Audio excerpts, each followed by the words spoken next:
Hi, everyone. It's Garen Cohn with American Warrior Radio. I know we've been on a hiatus, but we're coming hot and heavy with some great information. And I know you're going to want to pay attention. We're going to break this series into a couple parts. But before I say anything more, I just want you to know American Warrior Radio, like and subscribe and stay in touch so that you can be up to speed on the wonderful stuff we're going to bring to you right now. I have the pleasure of introducing again Dr. Scott Fairchild, who's been such an integral part of helping veterans just in general, as well as through AVET Project for many, many years. And he's been a regular on American Warrior Radio. On the past episodes that we did on terrestrial radio, he had his own segment, Heal the Warrior, Heal the Planet. He's here again. Doc, thank you for being here, brother. What an opportunity to be back with some new and exciting things. You know, Garen, I used to tell my patients, my veterans, my other patients, I used to say, if a professional tells you that they have a cure for PTSD, just forget it and Get keep up and on walk walking out. out. Just keep on walking.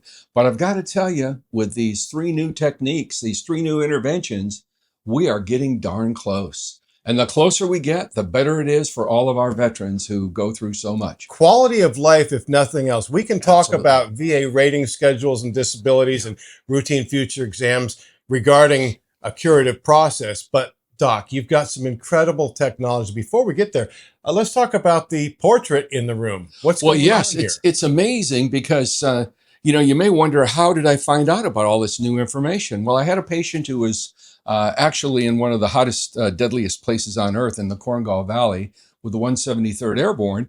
And he was battling there for over 15 months and has 12 or 13 names on his back of soldiers he lost there. Some of you out there in the audience may have seen the video Restrepo about the Korengal Valley.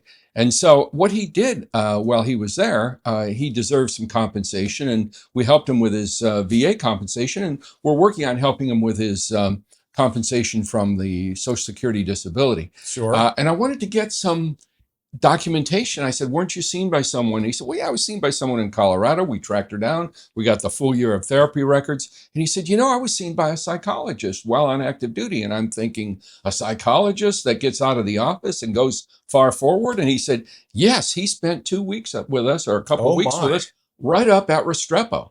And he got blown up there. Later on, lost a kidney as a result. And a psychologist who spends 80% of his time forward. He's told us an interesting anecdote. He said, my behavioral science tech was so upset with me that he didn't talk to me for a whole year, because I'd say, let's go.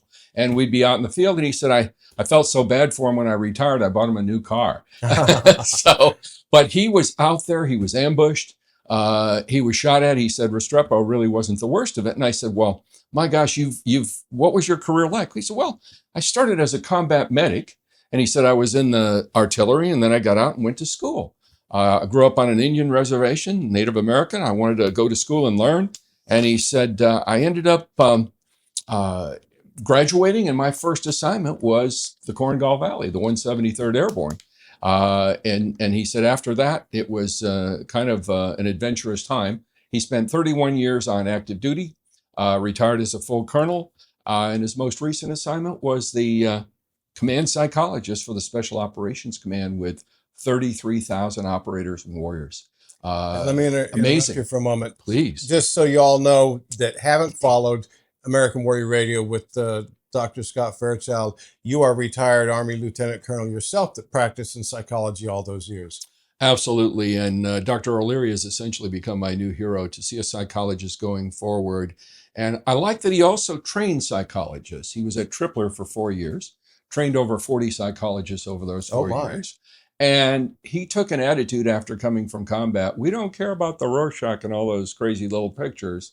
He said, we want them to learn how to practice combat psychology. And so he had them out, those new little interns and residents who came from college thinking, I got this nice deal in the Army. He had them out at 0600 every morning for PT. So he started them off right. He did. Excellent. So from learning all of this new information, it was amazing, the technology that he was using with the special operators. How did you get this amazing painting? Before we go into the details of these new programs and opportunities, Where'd this come from? Absolutely. So Dr. O'Leary came down a couple times. He had commissioned this painting, and he calls it Atlas, Atlas, the warrior. And so he gave out smaller copies, and I was so blessed that he gave me this large copy of it, which is a summary really of warriors' experience throughout a career. And, so many warriors out there, I'm sure they feel like they carry the weight of the world on their back. And so I learned from this painting. I rolled it out at group and asked the members to respond. Because you host a regular group for PTSD vets. I do. And have for many, many years, The decades even. third Saturday of each month at Baytree Behavioral Health from 10:30 to 12. And I rolled it out at group thinking it would be a nice conversation piece. And Well, especially with all the words in the background, people are going to look at that and go, what? Exactly. And those words come from Dr. O'Leary's journals on his 19 combat tours. 19. Y'all hear that? 19? And so I thought it would be an opportunity for people to congeal around that portrait and talk a little bit about their experiences. Well, I had one person that made a comment, and then the room went silent. And after that, two of the people in the room asked me if I would please roll it up and put it away, because it's just largely too powerful, emotionally powerful for a lot of people. Well, for sure. And now stay tuned, because Dr. Scott Fairchild is going to bring some really new technology and opportunity for healing in the whole PTSD realm. Absolutely. And we're so looking forward to getting this out to as many service members as possible. Fantastic. Stay tuned. Like and subscribe, American Warrior Radio channel.